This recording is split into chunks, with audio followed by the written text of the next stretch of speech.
beaucoup, très chers fidèles internautes. Bienvenue sur votre chaîne NGC Télévision. On a vu que vous êtes tellement ébélés. Vous êtes en Abisso, dans mon Kolomalelo, Toza Awa, dans la République démocratique du Congo, précisément dans la capitale Kinshasa. Quand vous avez Toza le siège, il y a IDPS, le secrétaire général Augustin Kabouya, Alingaki Aloba a clarifié pour l'accusation aux circulé tout autour de IDPS. Oh, Balobi et Bongo, oh, Bakendai ko attaqué siège ya Fridolin Amongo, Balobi cardinal Aza attaqué par Batuya IDPS, alors accusé Bango. Alors tout à l'heure, Tokolanda Ndenge CG Alobi, Augustin Kabouya, a s'expliqué, a clarifié s'il y a une crise entre l'église catholique et l'IDPS, Nini Ezo le cas entre Bango, et puis je vous reviens juste après. Tout l'endroit sur Abisson. IDPS, viva! Viva! Bon, bête la maboko makasi.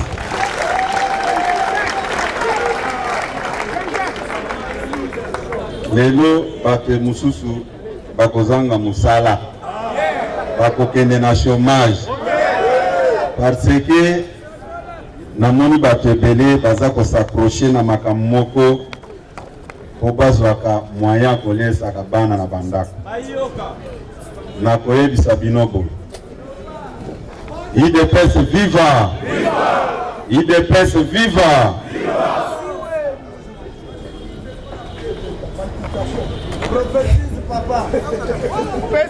Oh, makambo to kosola mo après to banana.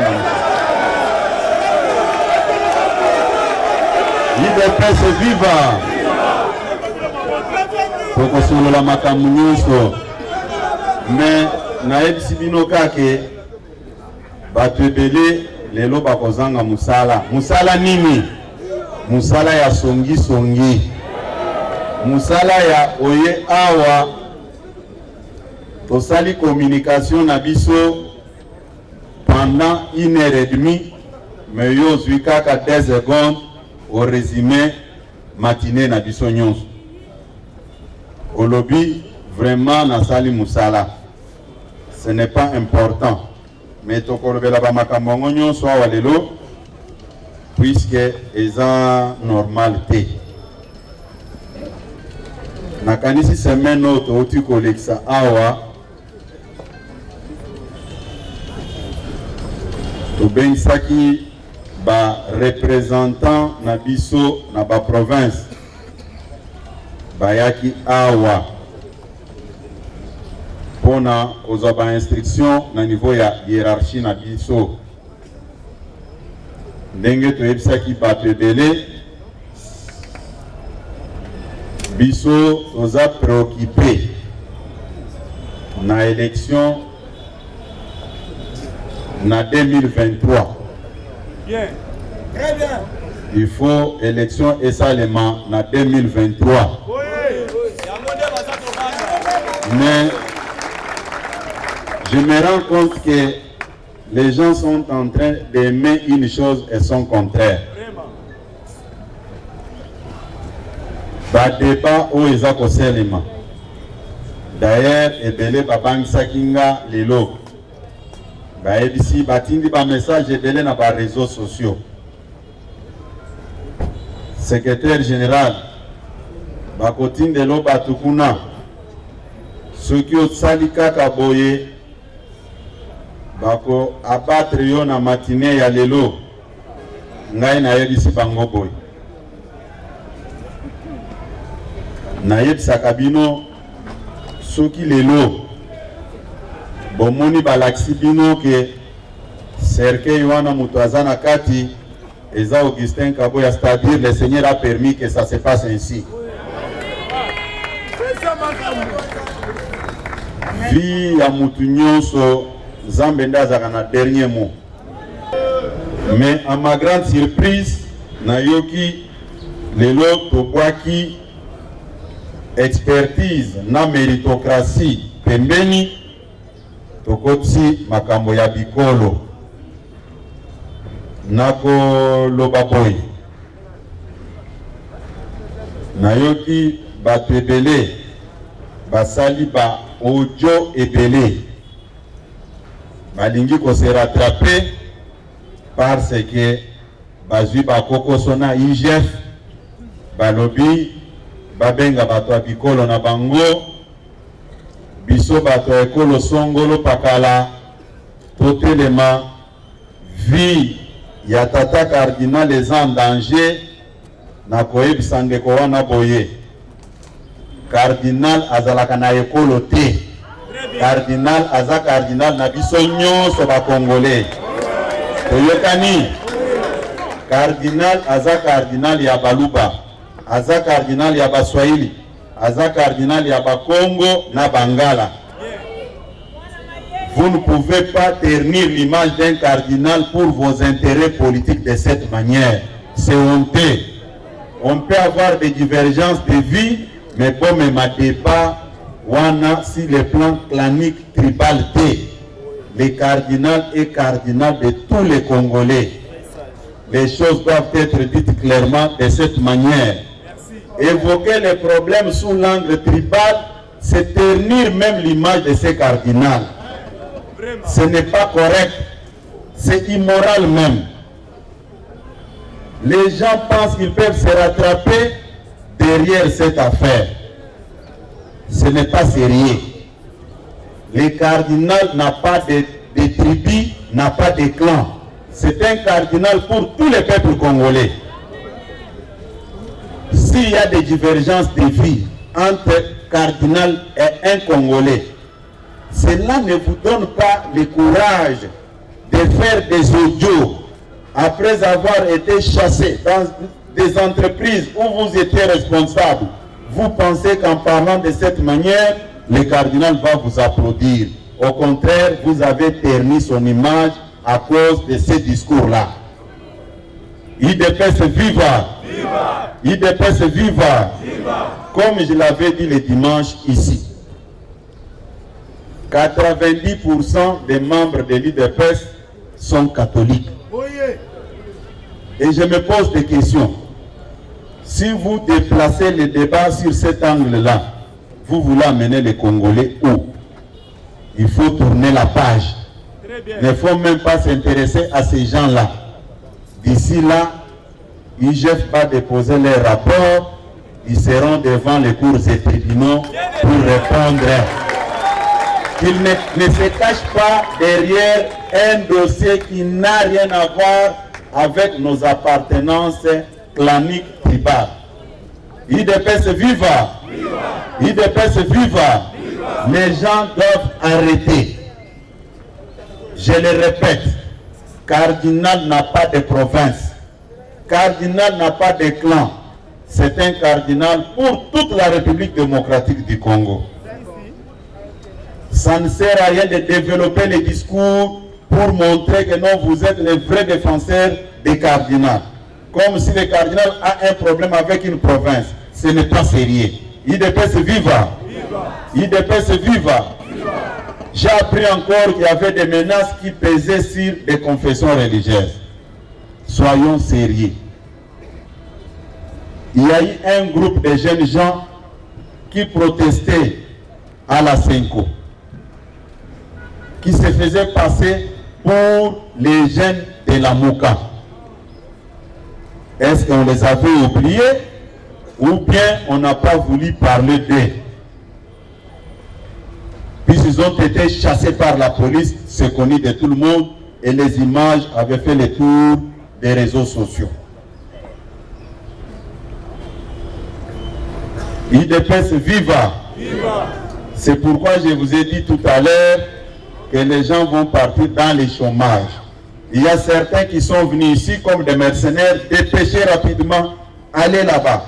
Kabouya va attaquer et vous allez récupérer le petit morceau, nous allons balancer. Aujourd'hui, vous allez vous poser des questions, comment encore Kabouya défend les cardinals? Puisque maintenant, j'ai constaté que les gens veulent ternir l'image du cardinal sur le plan tribal, ce qui n'est pas du tout correct. IDPS viva! IDPS viva! Puisque vous pouvez prétendre venir au rescousse de quelqu'un, mais ce que vous dites, ça ternit son image. Nous avons critiqué la position du cardinal. Ça a été dit clairement du haut de cette tribune. Mais nous n'avons pas évoqué la démarche des cardinals sous l'angle tribal comme les autres sont en train de le faire. C'est inacceptable. Et les mêmes personnes, après avoir boutiqué leur affaire, comme je vous ai toujours dit, il n'y a jamais eu un crime parfait. Les dimanches, tout le monde sait, toutes les cellules de l'IDPS se réunissent pour discuter sur le problème politique de notre pays. L'IDPS fonctionne de cette manière. Les jeudis, c'est l'exécutif national ou la présidence du parti qui tient ces réunions. Les vendredis, ce sont les fédéraux. Les samedis, ce sont des sectionnaires. Et les dimanches, les cellulaires. Comme l'ennemi n'avait pas tous ces programmes, il s'est précipité pour réunir un groupe de 16 personnes. Depuis quand l'IDPS peut envoyer 16 personnes dans la rue pour revendiquer quelque chose? L'IDPS viva. Des mêmes méthodes. En 2018, quand nous étions favorables pour aller aux élections avec machine à voter, les mêmes personnes avaient pris le devant pour s'en prendre aux édifices de l'église catholique chaque nuit. Quand nous avons dit que l'IDPS n'a jamais opéré la nuit, cette fois-ci ils ont dit ok, on va envoyer les gens la journée pour dire que c'est vous. Malheureusement pour eux, il y avait 16 personnes. Depuis quand l'IDPS peut envoyer 16 personnes pour aller protester? Et protester chez les cardinals? Non. S'il était question de protester, on pouvait aller protester à la Cinco, là où toutes les réunions se passent, comme cela s'est déroulé avec les jeunes gens de la Mouka. Ils étaient là. Ils avaient protesté. Mais pourquoi les autres n'ont pas dit que nous subissons des menaces de la part de la Mouka? Et c'est par oubli, ou bien ils ont fait ça intentionnellement. IDPS viva. IDPS viva. Des mêmes personnes à la recherche du boulot. Aujourd'hui, ils vont partir en congé technique puisqu'ils n'auront plus encore de matière. Si c'est à cause de nos interventions, de nos divergences de vie, nous regardons, nous décrétons un cessez-le-feu pour voir comment les choses se passent. L'IDPS viva. Nous voulons aller aux élections en 2023. Nous ne voulons pas que s'il y a prolongation aujourd'hui, qu'on puisse responsabiliser l'IDPS. L'IDPS viva. L'IDPS viva. Aucun membre de l'IDPS n'a reçu les instructions de la part de la hiérarchie de s'en prendre aux responsables de l'Église catholique. Et je continue à le dire ici. Personne ne peut nous empêcher d'émettre notre point de vue. Comme en 2018, nous étions favorables pour aller aux élections avec machine à voter et les responsables catholiques n'étaient pas d'accord d'aller aux élections avec machine à voter. Et après cette étape, on s'est retrouvés, nous avons fait notre coalition pour rejeter la candidature de Ronsard Malonda. Mais je me pose la question. Quand les responsables de l'Église catholique n'étaient pas d'accord avec Malonda, et les jours suivants, nous de l'IDPS, nous avons organisé des grandes manifestations sur toute l'étendue de la République pour suivre leur démarche. Là, nous étions utiles. l'IDPS viva, puisque tout le monde sait que la candidature de Malonda avait entraîné des dégâts énormes. C'est les cardinals avec les responsables des catholiques qui n'étaient pas d'accord, qui avaient demandé à toutes les forces vives, à la population, de rejeter ça, de résister contre les choix de Malonda. Mais les mêmes personnes qui veulent aujourd'hui présenter l'IDPS comme une organisation des gens insensés, les gens qui ne raisonnent pas. Ces jours-là, quand nous avons soutenu la position de l'Église catholique, vous pouvez nous classer de quel côté? Des gens intelligents ou bien des gens insensés? C'est pourquoi aujourd'hui, les amis doivent aller chercher un autre job, puisqu'il n'y aura plus encore de matière de créer des polémiques inutiles et de ne plus donner des arguments aux uns aux autres. Tshisekedi a peur des élections. Tshisekedi va aller aux élections pour avoir une bonne majorité en 2023.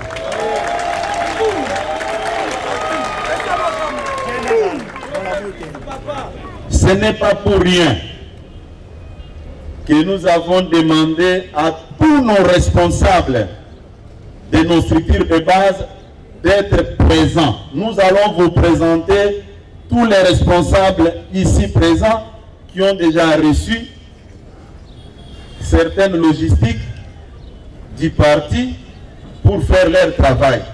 Au moment où vous passez votre temps, courir derrière un $50, $10, aller rencontrer des mensonges dans les médias, nous travaillons.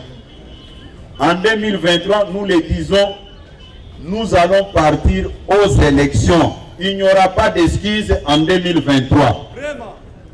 IDPS viva! Le président de la République travaille sur ça. Les gens faisaient les tours des ambassades. Tshisekedi ne veut pas aller aux élections.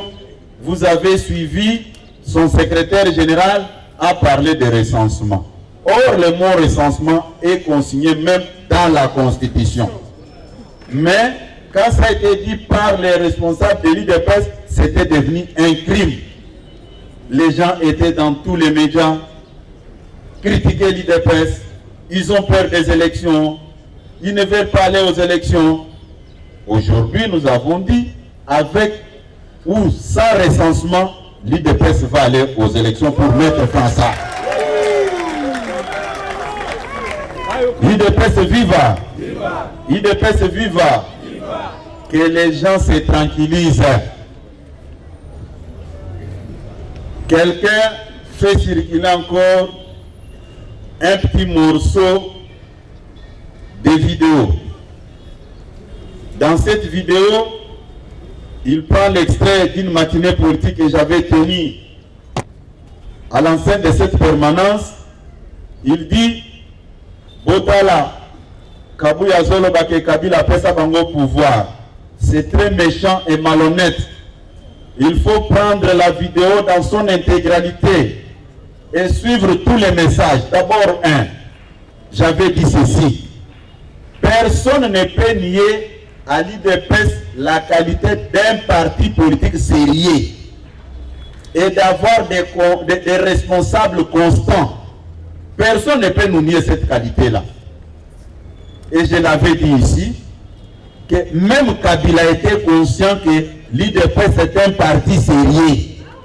Je l'avais dit ici et je le répète.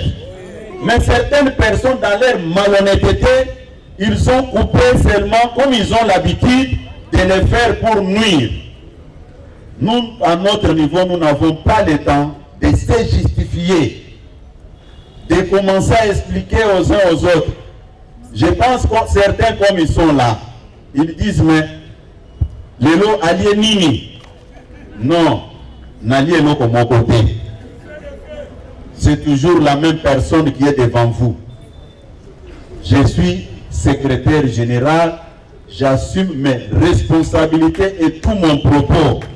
Je n'ai peur de personne. Quand je suis d'accord avec vous, je vous dis que je suis d'accord. Si je ne suis pas d'accord, je vous dis que je ne suis pas d'accord. Est-ce que Okani Malam? Oui. Okani Malam? Oui.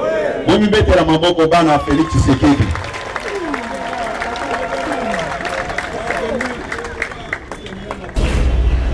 Nayokaki batu, basali ba Twitter, basali ba communiquer, basako protester avec toute dernière énergie pour moutonyo soit protester kaka na dernière énergie. Balobi bakei kwa attaquer bandako ya bamumpe oyo ezali na Kasai. Mais Nzambe merci, bamumpo ya kuna balobi awa makambo oyo ekomelaki biso baza koyiba statue ya Sainte Vierge Marie depuis le 17 avril. Ngana lobi ngana ngaseki makambo ya kilobi depuis le mois d'avril. Eloko nini epekisaki ba papa na biso balobela makambo wana edimi lelo nde yango naza koloba bo. Dieu est amour. Dieu est amour. Il faut bolingo ezala na kati na biso toyeba manso tozali kosala. Nzambe aza Nzambe, biso bato tokoki kosala makambo mosusu mpona komisepelisa, me Nzambe azomona na kati ya motema ya mutu aza kotala biso, aza kotala pe baninga. Eza boye te? Eza boye te? Ndenge bozali awa message bino bozana yango soki enrôlement ezali lobi bino nyonso okende ko se faire enrôler pour na maponomi ya 2023. Tokani malamu? Puisque ba élection ngo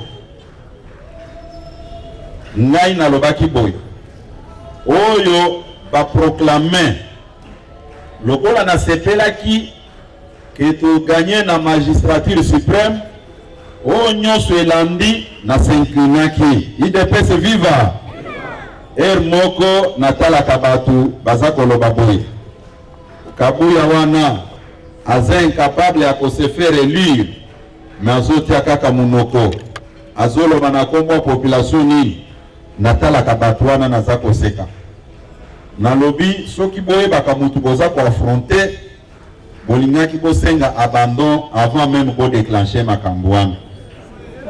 Na lobi banda naza kolobango, je reviens encore sur le même problème.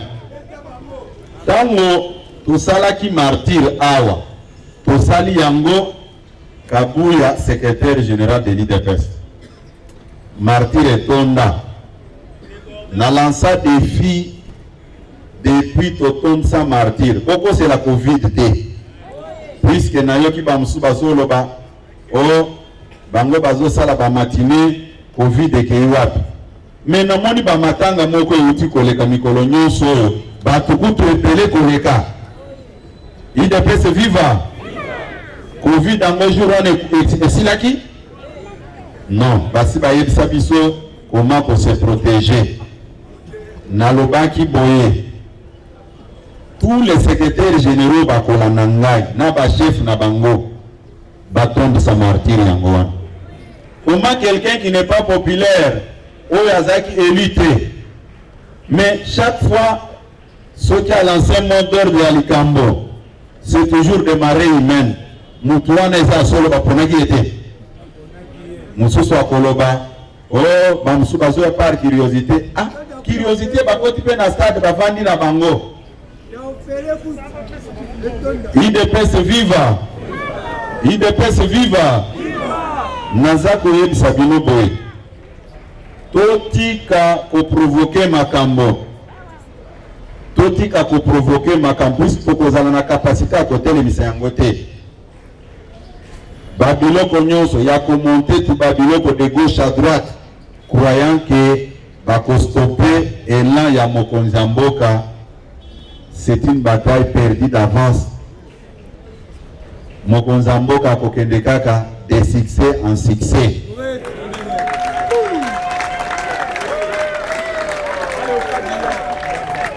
Méchanceté ya batu mususu baza même na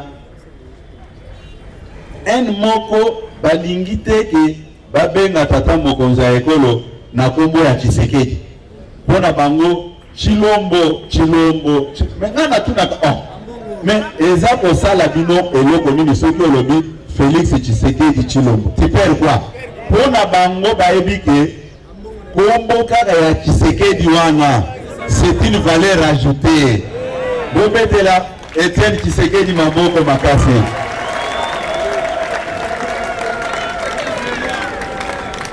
Biso posa problème na mutu te mutu akosa bino te ke non ndenge nayoki bamosusu baza koloba boyo IDPS aza koemprunte chemin ya PPRD bomoni PPRD ndenge asukaki te biso bocompare biso na incomparable te puisque lelo IDPS eza parti au pouvoir jamais IDPS eke kodébarke boye devant baeglise ekuti bato na kati babandi kobeta bango tokotikala kosalela yango te nauti koyebisa bino awa ke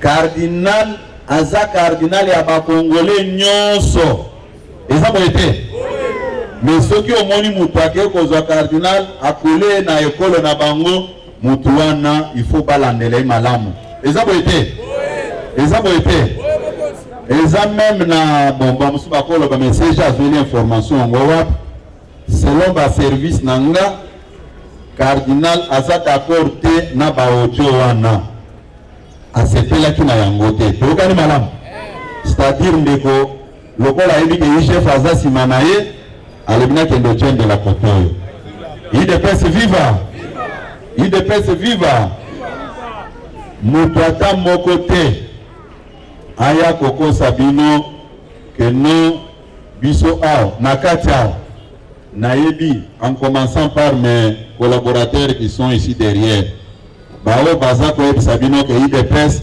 eza parti tribal nalakisaka bino bacolaborateur nango bazali awa baadjoint nanga basecrétaire nationaux bazali awa basecrétaire nationaux adjoint nakozwaka échantillon moko ya moke secrétaire général adjoint de Obiziku telema likolo bamona obetele maboko makasi ye wana aza muluba ya Sud Kivu.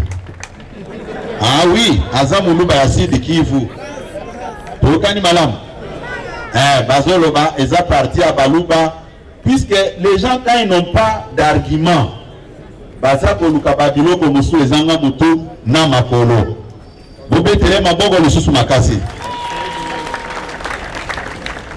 telema likolo ndeko beo ozobanga nini oza liboso ya base na yo nakosenga ndeko Gaspard Munganga secrétaire général adjoint atelema pe bomona ye bobetele maboko makasi ye ndenge azali wana ndeko Gaspard po bakolobaka akosaki oza moto ya province nini Mongala nini muluba Mongala ye wana. Maintenant, quand toi tu amènes tes petits jets là, ethno tribal, jusque même à côté, ternir l'image à cardinal, comme même à moi clan na yo, est-ce que tu avais bien réfléchi? Hein? Est-ce que vraiment, Moutouana, ce qui est tourné awa, a commission par diplôme et belé, a tangiti, a tourné ce qui classe Moussou et Zali à Kotanga. IDPS viva! Tokoyebisa mama na biso Gisèle Mwansem telema kuna likolo yepe aza secrétaire général aza ekolo nini muluba ya Idiofa ya Bandu yewana.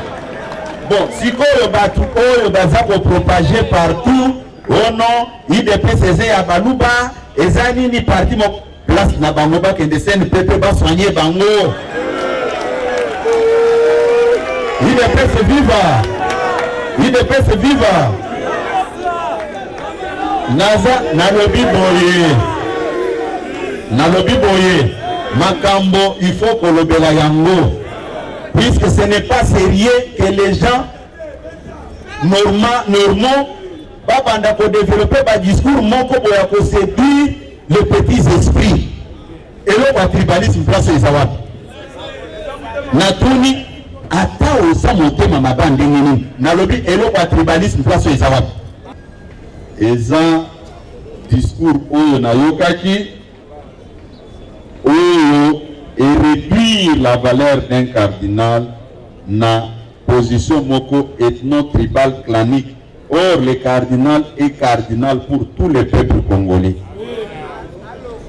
puisque ceux qui ont accueilli dans la province nyonso au coco d'église catholique. Mais tant que yo komi koloba, bino bana ya botelema, bomoni likambo songo. Non, papa. En tout cas, au sali sortie médiatique moko raté. Yakato koche yo, oye banino koki koloba. Il est fait vivant. Bozala bomoko. Toyokani. Biso toza parti national. Na uti ko laksabino ba fédéraux ba telemi ao. Ba fédéraux yo baza ba fédéraux à Kasai té. C'est chaque province qui est représentée ici. Batu oyo baza ba fédéraux ya lelo té. Toyebi bango ndenge bazali ao. UDPS viva.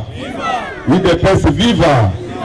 Nao etikali bolimbisa batu nyonso oyo bakoseli biso ba makambo Nzambe alimbisa bango. Toyokani Nzambe alimbisa bango. Biso tozo continuer na musala na biso pona lelo tosoki awa Nzambe alimbisa atambola bino.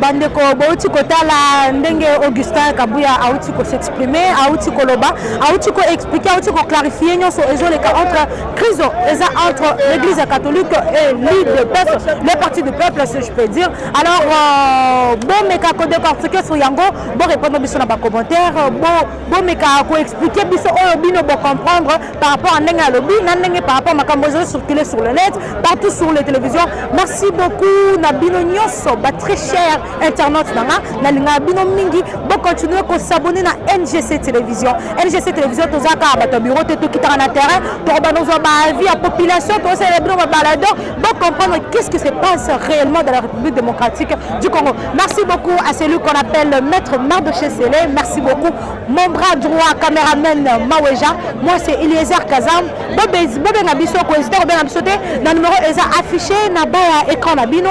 Quant à moi je vous dis bon s'abonner ma casse.